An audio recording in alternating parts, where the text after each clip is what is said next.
नमस्कार, आप देख रहे हैं सी न्यूज भारत और मैं हूं आपके साथ ज्योति अरोड़ा। वक्त हो गया है न्यूज आवर का, तो आइए नजर डालते हैं इस वक्त की खास खबर पे। अब उनके खैर अरेस्ट तो किसी वो जो है उनका पाप भी कोई नहीं कर सकता स्वामी रामदेव को। योग गुरु बाबा रामदेव और इंडियन मेडिकल एसोसिएशन के बीच खींचतान का पिटारा लगातार बढ़ता ही जा रहा है। आपको बता दें कि डॉक्टरों और एलोपैथी पर अपने विवादित बयान को लेकर घिरे योग गुरु बाबा रामदेव के खिलाफ पश्चिम बंगाल में केस दर्ज कराया गया है। सीधे पुलिस स्टेशन में रामदेव के खिलाफ IMA की बंगाल शाखा ने यह FIR करवाई है। इस बीच यूपी में बलिया जिले के बैरिया विधानसभा सीट से बीजेपी विधायक सुरेंद्र सिंह योग गुरु बाबा रामदेव के समर्थन में आए हैं और एलोपैथ चिकित्सा पद्धति पर दिए बयानों के चलते विवादों में घिरे बाबा रामदेव का विधायक सुरेंद्र सिंह ने सोशल मीडिया पर बचाव किया है। बीजेपी विधायक ने अपने हालिया फेसबुक पोस्ट में कहा कि बाबा रामदेव पर टिप्पणी निंदनीय है। यहाँ तक कि बीजेपी विधायक सुरेंद्र सिंह ने डॉक्टरों की तुलना सीधे राक्षसों से कर दी है और कहा है कि मृतकों को भी जीवित दिखा करके पैसे लेने की परंपरा जिस देश में हो रही है, मेरे समझ से मेरे भाई आज के युग में ऐसे चिकित्सकों को सनातन धर्म में राक्षस से भी बदतर स्थिति है, क्योंकि पहले राक्षस मार देने के बाद इंसान को छोड़ देते थे, लेकिन मरे हुए व्यक्ति को ICU में रख करके पैसे लेने की परंपरा है। यदि कोई एलोपैथ के चिकित्सक ऐसा कर रहे हैं तो मेरे समझ से वो राक्षस है, चिकित्सक नहीं। आगे उन्होंने कहा कि पूज्य रामदेव बाबा के चिंतन को मैं बल प्रदान करता हूं और एलोपैथ के जितने लोभी हैं और भ्रष्ट चिकित्सक हैं उनकी निंदा करता हूं। साथ ही ये भी कहा कि एलोपैथ के क्षेत्र में सभी एक जैसे नहीं हैं। जो चिकित्सक ईमानदारी से सेवा कर रहे हैं उनको हृदय से स्वागत करता हूं। सब लोग एक जैसे नहीं होते हैं।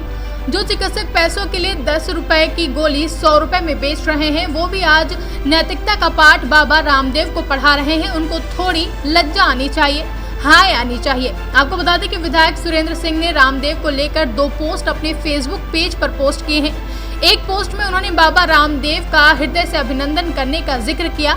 उन्होंने लिखा कि रामदेव ने आयुर्वेद के माध्यम से स्वस्थ भारत समर्थ भारत अभियान की शुरुआत की है, जो कि सराहनीय है। रामदेव पर किए अपने दूसरे पोस्ट में सुरेंद्र सिंह ने उनका खुलकर बचाव भी किया है, लेकिन एलोपैथ के क्षेत्र में चिकित्सक राक्षस का रूप ले लिया है, जहां मृतक को भी जीवित दिखा करके पैसा लेने की परंपरा जिस देश में चलती हो, मेरी समझ से मेरे भाई, यदि आज के युग में इस युग में ऐसे चिकित्सकों को उस पुराने सनातन धर्म के राक्षसों से भी बदतर कहा जा सकता है, क्योंकि राक्षस भी पहले मार देने के बाद से फिर छोड़ देते थे, लेकिन इन मरे हुए व्यक्ति को भी ICU में रख करके पैसा लेने की परंपरा यदि कोई एलोपैथ का चिकित्सक करता है तो मेरी समझ से राक्षस है, वो चिकित्सक नहीं है। और पूज्य रामदेव बाबा के चिंतन को मैं बल प्रदान करता हूँ और एलोपैथ के जितने लोभी और भ्रष्ट चिकित्सक हैं उनकी निंदा करता हूँ और साथ ही इस एलोपैथ के क्षेत्र में भी जो चिकित्सक ईमानदारी पूर्वक सेवा कर रहे हैं उनका हृदय से स्वागत भी करता हूँ। सब लोग एक जैसे नहीं हैं,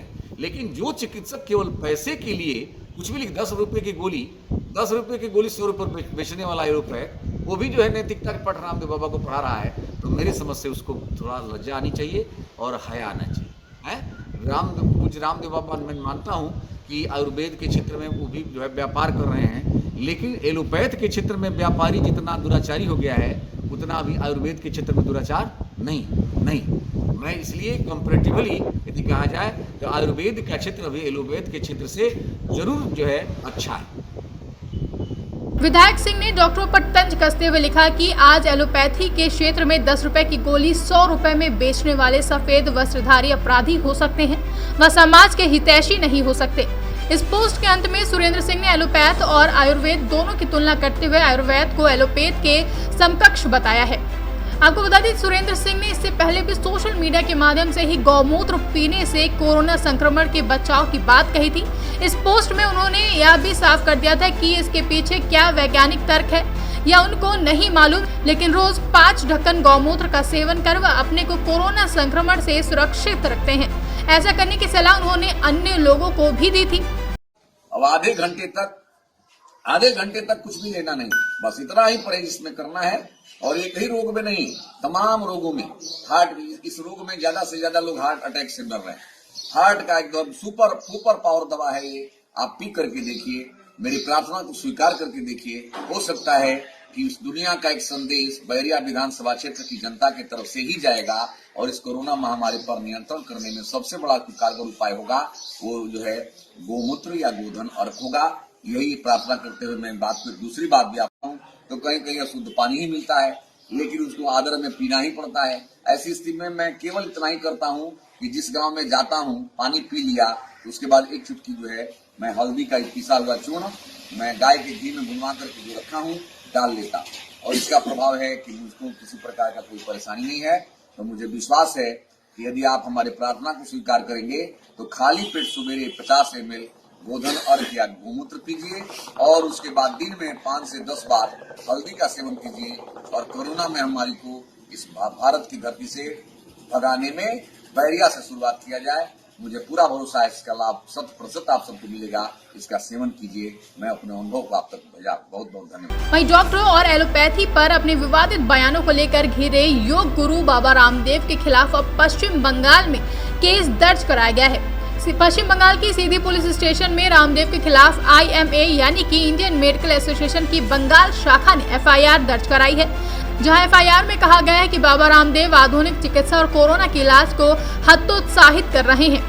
इंडियन मेडिकल एसोसिएशन के पूर्व अध्यक्ष और TMC के सांसद शांतनु सेन ने कहा कि जल्द ही दूसरे राज्यों के एसोसिएशंस भी योग गुरु पर केस दर्ज कराएंगी।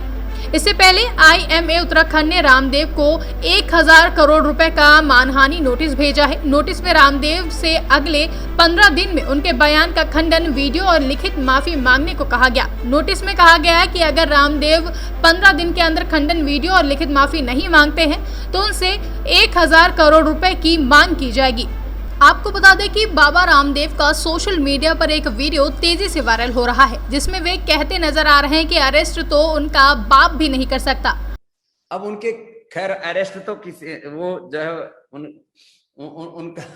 उनका बाप भी कोई नहीं कर सकता स्वामी रामदेव को लेकिन एक शोर मचा रहे हैं कि quick arrest Swami Ramdev, quick arrest Swami Ramdev. कभी कुछ चलाते हैं, कभी कुछ चलाते हैं, कभी ठग रामदेव, कभी महाठग रामदेव, कभी जो है कभी गिरफ्तार रामदेव। अब चलाते रहते, चलाने दो। तुम अपने लोगों को भी थोड़ा सा बीच बीच में अब ये प्रैक्टिस हो गई है ट्रेंड चलाने की, और आप वो ट्रेंड में हमेशा ही जब टॉप पर पहुंच जाते हो, इसके लिए भी आपका बहुत बहुत अभिनंदन। बाबा के इस बयान पर तृणमूल कांग्रेस के नेता महुआ मोइत्रा ने रामदेव और सरकार को घेरा है, और मोइत्रा ने सरकार पर हमला बोलते हुए कहा कि स्वामी रामदेव को गिरफ्तार तो किसी का बाप नहीं कर सकता, भाई और बाप तो विपक्ष को गिरफ्तार करने में व्यस्त है। हालांकि महुआ मोइत्रा ने अपने ट्वीट में सरकार का जिक्र नहीं किया, लेकिन उनके ट्वीट को हाल ही में नारदा केस में हुई TMC नेताओं की गिरफ्तारी से जोड़कर देखा जा रहा है। बलिया से सी न्यूज संवाददाता आनंद दुबे की रिपोर्ट। फिलहाल के लिए न्यूज़ आवर में बस इतना ही। देश दुनिया की तमाम बड़ी खबरों के लिए आप देखते रहिए सी न्यूज़ भारत।